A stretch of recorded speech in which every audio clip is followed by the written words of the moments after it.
Saat ini kita bisa lihat bahwa Roy Suryo kemarin di podcast juga menyampaikan bahwa dia ini tidak ditahan sama sekali. Nah, ini adalah sebuah proses politik menurut saya. Ini bukan lagi bicara soal penegakan hukum murni gitu. Gua menduga bahwa pra peradilan hasilnya justru akan menguntungkan Roy Suryo.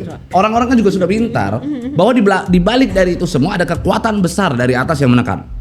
Orang sudah tahu, nah siapa kekuatan besar itu siapa? Gue yakin bahwa ijazah itu asli gitu ya. Gue secara pribadi gue yakin ijazah itu asli. Tetapi sesuatu kebohongan gitu ya, sesuatu kebohongan kalau diungkapkan secara berulang-ulang di sosial media, kurang lebih pasti ada orang yang terpengaruh.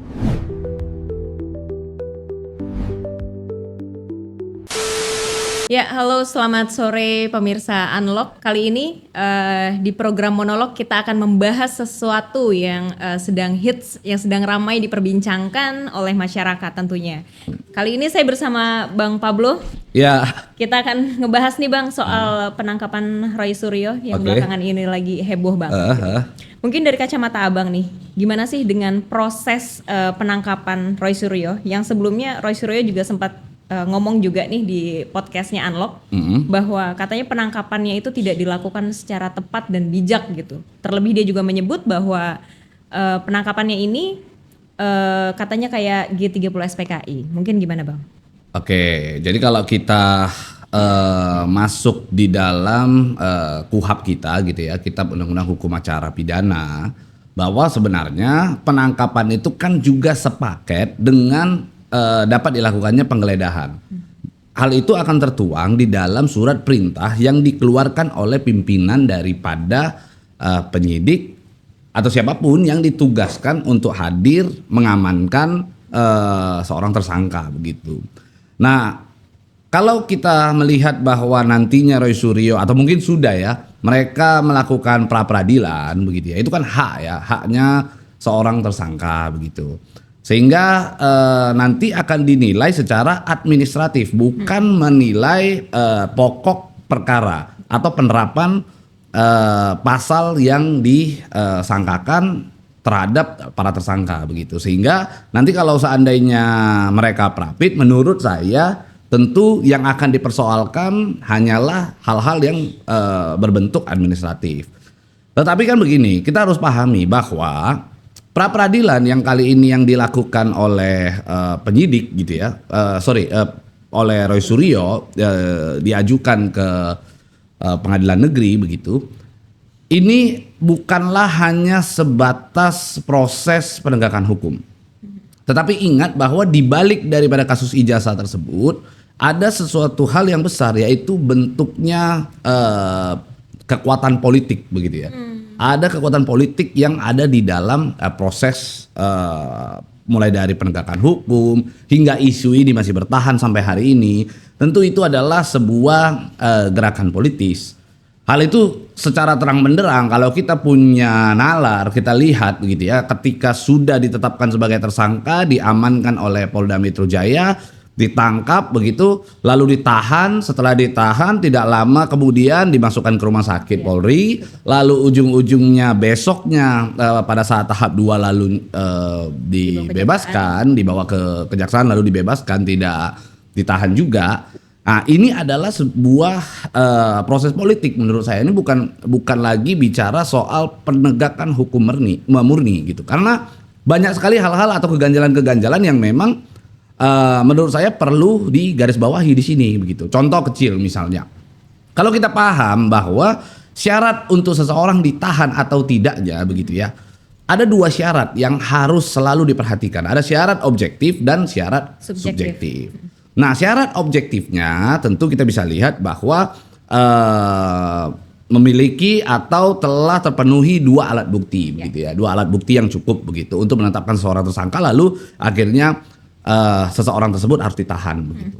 Lalu yang kedua yang harus digarisbawahi adalah ancaman hukumannya adalah 5 tahun atau lebih. Ya. Ini adalah syarat objektif mutlak ini, oke? Tapi selain itu kalau di dalam KUHAP yang baru ada juga syarat objektif itu bahwa tidak melarikan diri kan begitu, sehingga orang tersebut dapat ditahan begitu. Tetapi syarat objektif tersebut itu sudah ada dua hal yang syarat objektif mutlaknya. Syarat objektif mutlaknya itu ada dua alat bukti dan ada hukumannya di atas 5 tahun begitu. Ini sudah terpenuhi. Oke, lalu ada syarat subjektif. Syarat subjektif itu adalah termasuk juga tidak menghilangkan barang bukti, lalu tidak mempengaruhi saksi-saksi dan lain-lain lah begitu. Coba kita perhatikan kenapa sih harus dibuat dua syarat, ada syarat objektif dan subjektif. Sekalipun itu tidak tertuang di dalam KUHP, kedua syarat itu adalah syarat subjektif. Kalau menurut saya mengubah katanya itu kalau di dalam KUHP itu bukan lagi objektif atau tidaknya gitu, tetapi mutlak atau tidaknya. Nah, kalau kita mau melihat dari sisi hukumnya bahwa kenapa sih harus dibuat dua syarat? Kita pahami bahwa hukum itu harus berlaku adil. Kalau kita bicara adil, maka keadilan itu diukur berdasarkan objektivitas, bukan subjektivitas. Oke, maka objektivitaslah yang dinilai terlebih dahulu sejak awal. Oke, yang dijadikan acuan, bukan subjektivitas nih. Kalau sekarang kita lihat di media banyak orang yang berbicara tentang subjektivitas, kan begitu? Karena Roy Suryo dan Dr. Tifa kan selalu memenuhi data panggilan. Kooperatif tidak ditahan lah karena kooperatif, karena dipanggil datang wajib lapor dan lain-lain lah begitu. Itu subjektivitas dan itulah yang sekarang digoreng terus dan itulah yang dibahas di sosial media atau di media begitu. Tetapi kalau di dalam hukum, ingat hukum itu harus bertindak adil. Kalau bertindak adil, maka objektivitaslah menjadi acuan utamanya. Yang dikedepankan. Yang menjadi hal utama, begitu. Nah, kalau objektivitas, dua alat bukti sudah terpenuhi. Yang kedua, ancaman hukumannya 5 tahun atau lebih juga sudah terpenuhi. Harus ya, kalau objektivitas sudah terpenuhi, maka subjektivitas pun, alasan subjektivitas, syarat subjektivitas tidak lagi perlu menjadi satu bahan pertimbangan. Artinya, kalau sudah terpenuhi syarat objektifnya, sudah tahan, itu menjadi sesuatu hal yang sah. Bila mana ya kan dari pihak tersangka setelah ditahan mungkin merasa bahwa dia selama ini kooperatif dan lain-lain, ada kepentingan atau ada keperluan, boleh mengajukan penangguhan. Baru nanti sifatnya dia dibebaskan, Roy Suryo dan Dr. Tifa dibebaskan bukan lagi tidak ditahan. Kalau sekarang kan bahasanya tidak ditahan. Harusnya dalam bentuk penangguhan. Hal itu juga harusnya dilakukan oleh kejaksaan. Kejaksaan pun harusnya bukan malah tidak ditahan. Jadi meskipun ada jaminan itu memang tidak ditahan ya Bang Ustaz? Dua-dua tidak ditahan konteksnya. Tetapi bedakan kalau di dalam hukum itu ada yang namanya tidak dilakukan penahanan sama sekali atau dilakukan penahanan cuman ditangguhkan. Di penangguhan. Nah, maka kalau menurut saya harus jadi kejaksaan itu bukan sama sekali tidak ditahan, tetapi ditangguhkan. Bentuknya adalah penangguhan. Kalau itu masuk di akal dan lebih sesuai dengan undang-undang yang berlaku. Tetapi saat ini kita bisa lihat bahwa Roy Suryo kemarin di podcast juga menyampaikan bahwa dia ini tidak ditahan sama sekali.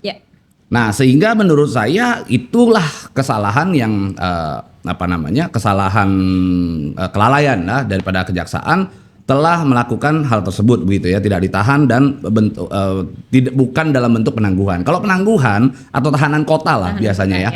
Itu biasanya sekarang tuh kejaksaan itu ada gantung ada kasih gelang. Ada kasih gelang tuh biasanya. Nah, gelang itulah yang nanti akan mengontrol si tersangka tersebut, kira-kira dia kemana kan begitu ya, supaya dipastikan untuk tidak keluar kota begitu. Tapi sebenarnya kembali lagi yang tadi gue bilang bahwa ini urusan politis. Ini urusannya sangat politis sekali. Karena kita bisa melihat sekarang juga ada isu bahwa Pak Jokowi ijazahnya juga nggak bakal dikeluarkan. Nggak bakal dikeluarkan, dia juga nanti nggak bakal hadir begitu ya. Ditambah lagi ada isu juga yang mengatakan bahwa Pak Jokowi katanya lapor hilang begitu. Oh iya benar. Sempat lapor hilang begitu. Itu yang mana yang benar kita nggak tahu lah apakah itu hoax atau enggak gitu ya. Tapi begini, menurut saya ketika acuannya adalah Roy Suryo dilepaskan begitu ya, dilepaskan apapun bentuknya, mau dia itu penangguhan kayak mau tidak ditahan kayak, itu ada kekuatan politik yang begitu besar yang bisa membuat akhirnya Roy Suryo tidak ditahan. Karena itu gua menduga bahwa pra peradilan hasilnya justru akan menguntungkan Roy Suryo. Ini dugaan gua nih. Oke. Karena menurut gua dengan pra peradilan tersebut, prapit tersebut dilakukan oleh Roy Suryo, inilah yang nanti akan menyelamatkan kedua belah pihak, kedua belah kubu. Tapi kan banyak juga yang menduga bahwa pra-pit yang diajukan sama Roy Suryo ini adalah alasan untuk mengulur-ngulur persidangan, Bang, agar mengaburkan dari si kasusnya ini gitu. Pra peradilan itu tidak bisa diulur-ulur. Pra peradilan itu 7 hari mutlak harus diputus. Sidangnya sidang cepat begitu ya. Sidangnya itu maraton, harus segera selesai dalam waktu 7 hari begitu. Jadi itu bukan rangka mengulur-ngulur, tapi menurut saya nih ya, kalau saya jadi Jokowi, pasti adanya sebuah penyesalan yang sangat besar di dalam pikiran dan hati saya kenapa harus melaporkan Roy Suryo. Karena hari ini kita bisa lihat bahwa setelah dilakukan penangkapan penahanan kemarin begitu, terlihat bahwa adanya sebuah tekanan itu kita sudah mungkin sama-sama tahu lah itu gambarannya dari siapa begitu ya. Tapi yang pasti begini, kalau gue jadi Jokowi nih, gue mendukung pra peradilannya Roy Suryo. Kalau gue jadi Jokowi, gue akan mendukung pra peradilannya Roy Suryo dan mengakibatkan Roy Suryo itu terbebas dari laporan atau jeratan itu. Kenapa? Karena bayangkan kalau seandainya pra peradilan tersebut ternyata Roy Suryo kalah begitu ya, lalu akhirnya sidangnya masuk ke dalam pokok perkara, di situ tuh Pak Jokowi itu akan terlihat seperti tidak ada harga dirinya dibuat sama Roy Suryo dan kawan-kawan, ya kan? Iya. Tapi kalau pra peradilan bukan berarti Roy Suryo itu terbukti tidak bersalah, enggak. Kalau dengan dilakukan pra peradilan lalu Roy Suryo menang, bisa jadi begitu ya. Yang dipersoalkan atau dipersalahkan adalah langkah-langkah penegakan hukum secara administrasi yang dilakukan oleh Polda Metro Jaya. Hanya itu toh. Tetapi kan tidak masuk ke dalam pokok perkara. Kesalahan tetap melekat begitu loh. Bahwa mereka juga memang dapat dikatakan mungkin benar melakukan pencemaran nama baik. Mungkin benar juga melakukan rekayasa dan lain-lain lah, manipulasi terhadap dokumen elektronik begitu ya. Tapi administrasinya saja. Jadi menguntungkan Pak Jokowi juga nih kalau seandainya pra peradilannya ternyata Roy Suryo menang.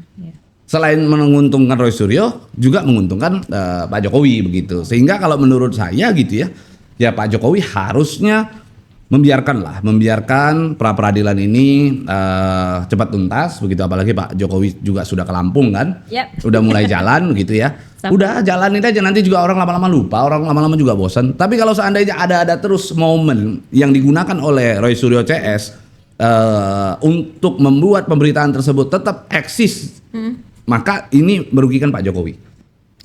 Gitu. Udah pasti ini akan pasti merugikan Pak Jokowi karena apapun ceritanya, gue yakin bahwa ijazah itu asli gitu ya. Gue secara pribadi gue yakin ijazah itu asli. Tetapi sesuatu kebohongan gitu ya, sesuatu kebohongan kalau diungkapkan secara berulang-ulang di sosial media, kurang lebih pasti ada orang yang terpengaruh. Sama kayak orang iklan rokok, iklan rokok itu sekarang tidak diperbolehkan untuk menampilkan rokoknya. Tapi logonya saja. Tapi kita kalau bisa lihat di jalan ada logo itu, kita udah tahu itu rokok. Kayak begitu. Betul. Nah, hal itu sama gitu. Ya, artinya orang ketika melihat logo logo rokok, orang udah tahu itu rokok dan orang percaya itu rokok. Ya kan? Betul. Nah, tetapi hal itu sama halnya kalau dilakukan oleh Roy Suryo CS berulang-ulang. Dilakukan berulang-ulang, apapun ceritanya semua orang akan percaya Jokowi punya ijazah palsu. Nah, itu kan merugikan Pak Jokowi. Betul. Ditambah lagi diberikan pula kesempatan atau momentum kepada Roy Suryo CS untuk menggunakannya sebagai alat untuk memviralkan isu tersebut. Gitu, misalnya nanti pra peradilan, di sidang pra peradilan rame lagi, betul. Ya kan? Udah pastilah ini udah nggak bisa dihindarkan. Setelah itu nanti udah selesai sidang, setiap sidang bayangkan dia sidang mulai dari dakwaan hingga eksepsi, itu akan jadi momen juga, putusan selanya akan jadi momen, pemeriksaan saksi akan jadi momen. Pemeriksaan tersangka dalam hal pledoi gitu ya, pemeriksaan tersangka juga akan jadi momen, lalu pledoi, pembelaan diri, bantahan gitu, itu akan jadi momen sampai putusan, sampai tuntutan, sampai putusan akan jadi momen. Bayangkan, momen ini nggak akan pernah hilang, apalagi hari ini Roy Suryo tidak ditahan. Jadi kalau menurut gua harusnya pra peradilan ini udah biarin aja. Kasih Roy Suryo menang. Kalau Roy Suryo menang ya sudah, nanti juga momennya hilang sendiri. Itu kalau gue jadi Pak Jokowi. Dan kalau gue jadi Pak Jokowi, siapa yang selama ini ngompor-ngomporin Pak Jokowi? Semprot. Semprot dong, pasti ada yang ngompor-ngomporin. Karena Pak Jokowi setahu saya orangnya kan kalem ya, orangnya juga kayaknya tidak mau mempersoalkan begitu. Tapi Pak Jokowi ini ada satu kebiasaan buruk yang menurut saya perlu diperbaiki juga gitu. Dimana Pak Jokowi ini sejak dia menjabat dulu menjadi seorang presiden Republik Indonesia terbiasa dengan pendukung-pendukung, dengan relawan-relawan yang mohon maaf ya terlalu sering membuat huru-hara begitu ya. Ya, dugaan gua ini adalah bagian daripada kesombongan juga yang diciptakan oleh pendukung-pendukungnya dia ini begitu. Karena mentang-mentang gua pendukungnya Jokowi nih begitu kan. Akhirnya menggunakan kata-kata dukungan terhadap Jokowi ini sebagai sebagai bagian daripada kekuasaan itu gitu. Oke. Hingga akhirnya hari ini bertahan kan gagal move on kan akhirnya kan. Gagal move on. Benar. Karena Pak Jokowi sudah tidak menjabat tapi mereka seakan-akan juga masih menjadi pendukungnya Pak Jokowi. Biarlah Pak Jokowi. Jadi sebenarnya yang menjerumuskan Pak Jokowi ini adalah ya itu tadi orang-orang sekitar, relawan-relawan yang Pak Jokowi tadinya mau jadi rakyat biasa saja di Solo, akhirnya nggak bisa. Karena bisa kita katakan dukungan-dukungan tadi lah. Dukungan-dukungan tadi puja-puji yang tak bisa lepas. Pak Jokowi kan juga manusia. Dia lagi tidur gitu ya atau lagi nongkrong di rumah pakai kain sarung ya kan sambil diem ngopi lalu dia berpikir andaikan gua masih jadi presiden. Dalam waktu yang bersamaan setali tiga uang tiba-tiba pendukungnya datang. Pak, ayo Pak, kita begini Pak, kita begini. Itu akan terbawa secara emosional itu akan terbawa begitu. Maka saya katakan bahwa Pak Jokowi paling tepat adalah kalau memang serius untuk untuk menjadi rakyat yang biasa, tidak mau lagi terseret-seret di dalam dunia politik ini, maka menurut saya Pak Jokowi ya sudah putuskan saja hubungan dengan para relawan-relawan tadi. Atau relawan-relawan tadi kalau memang mau berubah, jangan lagi relawan-relawannya sekarang kan ada Jo gitu kan selalu kan dukung Jokowi relawan Jokowi gitu kan selalu ada kan. Coba dirubah bukan lagi kepada Jokowinya tetapi kepada Gibrannya begitu. Karena Gibran yang sekarang eksis kan begitu. Nah, itulah yang membuat akhirnya Jokowi kadang-kadang panas juga kan. Wah, gue dikatain begini lagi. Satu sisi ada yang dukung, satu sisi ada yang mencela begitu. Akhirnya apa? Ya dia melaporkan. Oke. Perpecahan ini kan juga jadi akhirnya menimbulkan banyak polemik nih, Bang. Ya. Dari ada kubu Roy Suryo CS dan kubu Jokowi. Tapi dari perihal ini nama Sufmi Dasko juga sangat kencang nih Bang dilontarkan gitu. Terlebih pada saat itu dari Ade Darmawan secara lugas gitu menyebutkan nama Sufmi Dasko dan mengatakan bahwa hukum ini sedang dipertanyakan. Abang sendiri mungkin seperti apa? Ya tentunya memang kalau mau ditanya ini kita mau berbicara apa dulu? Mau berbicara politis atau mau berbicara murni dalam penegakan hukum? Bedanya politik kita saat ini begitu ya, kehidupan dalam penegakan hukum kita saat ini berbeda dengan pola yang lalu. Kalau pola yang lalu itu, yang dulu-dulu gitu ya, yang dulu-dulu proses penegakan hukum mau sebarbar apapun itu namanya judulnya adalah penegakan hukum. Nggak berubah. Tetapi hari ini kita bisa lihat bahwa secara politis pun kalau ada sebuah keputusan yang baik akan dicarikan argumentasi yang baik. Yang ada di dalam undang-undang begitu, lalu dikaitkan cocokologi lah begitu ya. Lalu menjadi seakan-akan produk yang dikeluarkan itu adalah produk yang sah begitu. Kalau dulu nggak peduli, kalau dulu zaman-zaman Pak Harto misalnya atau zaman-zamannya SBY masih juga memperlakukan begitu. Jadi kalau misalnya pimpinan katakan bebas ya bebas tok gitu. Gitu ya. Zaman-zaman Pak Harto lah paling kental ya. Seseorang bebas ya bebas, seseorang penjara ya penjara gitu. Tapi kalau sekarang nggak bisa. Keluarin misalnya Roy Suryo CS ya pasti akan dicarikan gimana caranya termasuk juga kejaksaan. Akhirnya keluar press conference karena ada pertanggungjawaban terhadap rakyat tadi begitu. Akhirnya dia sampaikan bahwa alasan subjektif tadi kan yang dikeluarkan kan. Tapi kan nggak gitu. Orang-orang kan juga sudah pintar bahwa di balik dari itu semua ada kekuatan besar dari atas yang menekan. Orang sudah tahu. Nah, siapa kekuatan besar itu siapa? Siapa yang selama ini yang dekat dengan Polri? Siapa sih yang dekat dengan kejaksaan? Siapa sih yang dekat dengan kehakiman? Ini bisa diukur. Ini ya, kalau kita coba bicara tentang sesuatu hal yang politik aja ini sekarang ya. Sekarang ini kekuatan besar di Indonesia ini ada siapa saja sih? Kekuatan besar yang bisa kita lihat itu ada Golkar, udah pasti itu. Udah pasti itu udah dari dulu ya kan. Lalu ada Pak Prabowo begitu ya dengan segala instrumen yang dia punya lah. Lalu ada Pak Prabowo dan Gerindra ya. Lalu ada PDIP Megawati, ya kan? Ini udah jelas. Dan sekarang ada nih yang namanya Joko Widodo. Mm-mm. Non partai begitu. Tetapi sekarang punya nih partai PSI kan begitu ya, yang bisa dikatakan masih terlalu muda. Kita ayo ukur nih. Kita ukur baik-baik peta politiknya. Ini mereka ini siapa-siapa saja.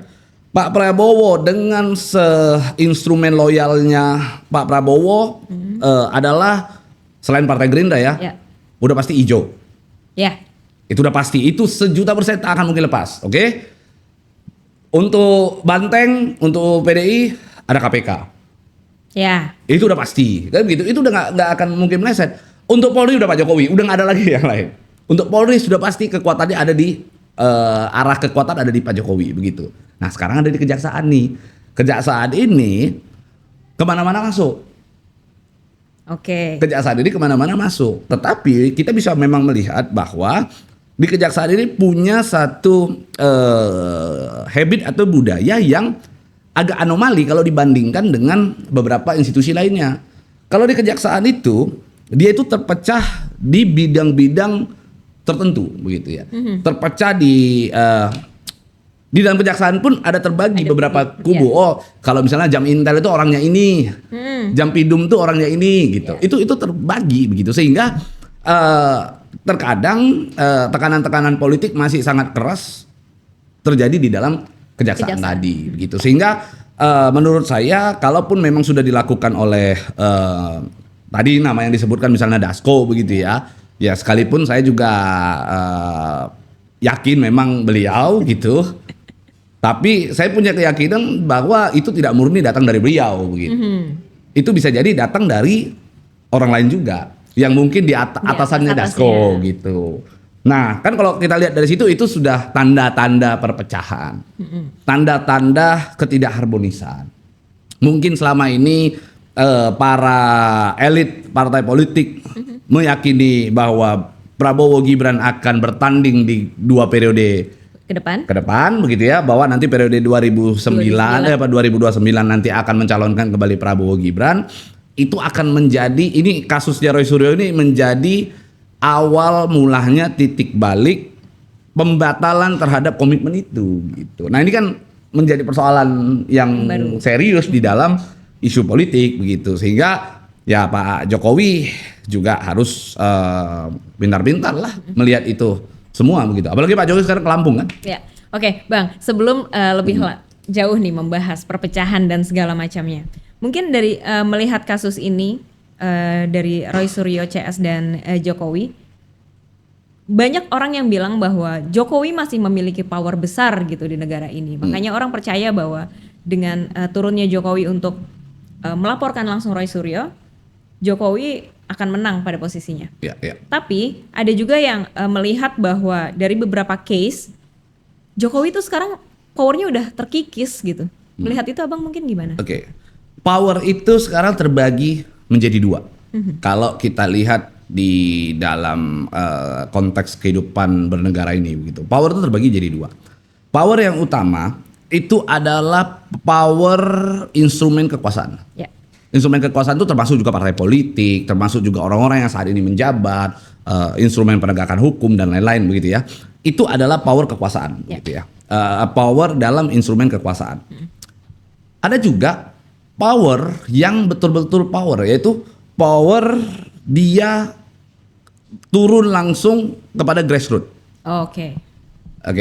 Ini 2 power yang nggak bisa dipisahkan. Nah biasanya oposisi akan pintar dalam memanfaatkan grassroots tuh untuk mempertahankan posisinya.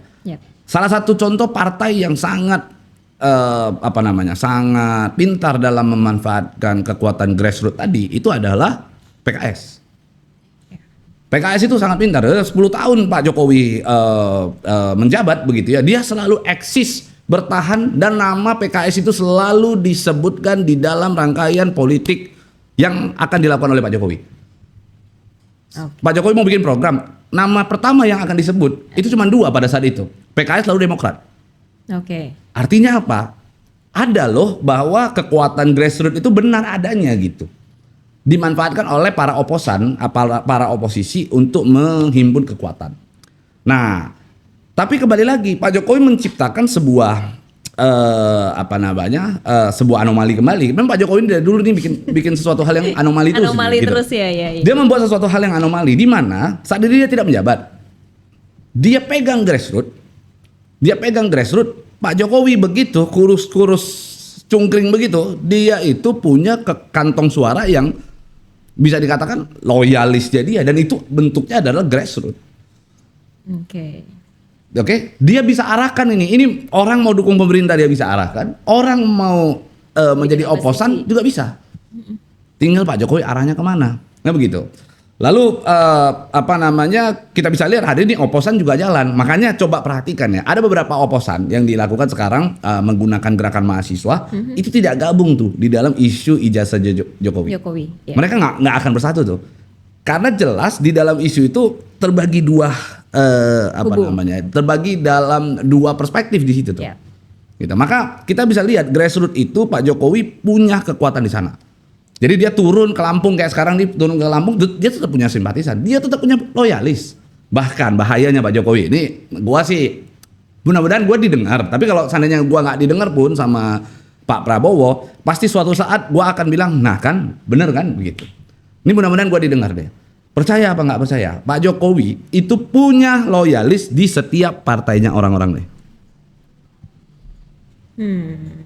Itu yang bahaya loh. Saya sih gue sih punya keyakinan itu karena sejumlah orang gue kenal dan orang-orang tersebut ternyata masih loyal dengan Pak Jokowi gitu di dalam mereka aktif di partai-partai tapi mereka masih melakukan hal itu. Tanpa sepengetahuan si pemimpin partai tersebut. Gitu. Banyak orang yang bisa kita lihat lah. Di Gerindra Pak Jokowi banyak orangnya. Di Golkar apalagi. Ya kan? Di PDI. Meskipun asalnya dulu dari sana. Ya, nah itu kekuatan yang tidak jarang dimiliki lah oleh orang lain gitu. Sehingga menurut saya jangan anggap remeh dengan kekuatan Pak Jokowi ya, itu bisa mendapatkan gulungan. Contoh kecil, hari ini emang Pak Jokowi datang ke Lampung nggak ada artinya. Safari politik. Sebagian orang cuma menganggap safari politik. Pak Jokowi sedang mengirim pesan. Untuk 2029? Nggak juga. Apa tuh Bang mungkin? Baru-baru ini ada terjadi apa di Lampung? Ini di Lampung ini ada sesuatu ada apa? Coba cek anggarannya deh. Jadi hati-hati. Makanya saya bilang Pak Jokowi ini orang yang bisa kita katakan pesan-pesan politik yang disampaikan oleh mereka ini semua punya maknanya. Pak Jokowi itu the messenger. Iya kan bisa dikatakan the messenger. Setiap kali dia muncul di media mengeluarkan statement atau gerakan-gerakan politik dia itu punya makna. Hari ini ngapain sih dia ke Lampung? Percaya sama gua, tidak lama lagi akan ada kejadian sesuatu hal yang menyeret-nyeret nama provinsi Lampung. Coba kita lihat. Itu akan terjadi gitu.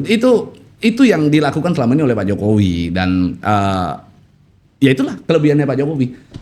Oke, Bang, terakhir nih untuk episode Roy Suryo dan Jokowi. Melihat proses ini, Roy Suryo sedang melakukan prapit, Jokowi sedang bersafari. Mungkin ada pesan-pesan Bang yang ingin Abang sampaikan. Oke, kalau kepada Mas Roy gitu ya, kepada Mas Roy ya sudah dilakukan ya, perjuangkan dan namanya orang tersangka begitu ya, dalam keadaan dia sedang berhadapan dengan hukum ya tentu harus melawan. Saya juga nggak sepakat dengan relawan-relawannya Pak Jokowi yang teriak-teriak di TV seakan-akan meminta agar Roy Suryo tidak mendesak, membuat psikologi dalam bentuk tekanan kepada Roy Suryo untuk tidak lakukan. Saya malah nggak setuju gitu ya. Ya kalau memang Roy Suryo namanya seorang tersangka ya lakukan. Kalau kita semua ada di posisi Roy Suryo juga akan melakukan hal yang sama kok. Kita pasti akan melawan kok. Nggak mungkin nggak lah begitu ya.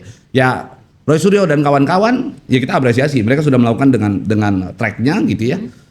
Silakan, itu sudah menjadi haknya mereka, nggak bisa kita ganggu gugat sekalipun kita punya perbedaan pendapat gitu.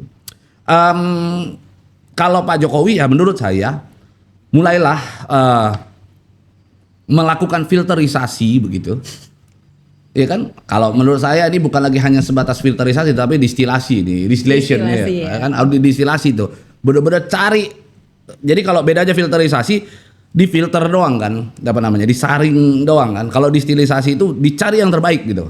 Jadi kalau memang mau cari pendukung cari yang terbaik gitu. Jangan hati-hati juga dalam mencari pendukung Jangan orang-orang yang dianggap Pak Jokowi dapat mendukung dia dan digunakan begitu, ternyata justru malah bumerang nanti ke dia begitu. Itu perlu dilakukan. Yang kedua, ya kalau saya jadi Pak Jokowi, ini ya, nggak apa-apa, itu proses kan sudah berjalan, tapi coba gunakan kekuatan politiknya Pak Jokowi, nego agar prapitnya Roy Suryo itu diterima. Bukan tidak diterima, tapi diterima. Karena itulah yang akan membuat semua keadaan menjadi sepi. Hindari momentum-momentum yang akan terjadi setelah prapit atau mungkin kemungkinan-kemungkinan yang akan terjadi pada saat persidangan kasus ijazah ini. Gitu. Minta semua pihak untuk legowo. Karena ini keadaan, ya jujur saja ini keadaan politik ini anomali sekali. Gitu. Itu sih. Ya, oke. Untuk episode kali ini kita akhiri begitu saja. Terima kasih untuk waktunya Bang. Sampai bertemu di kesempatan lainnya.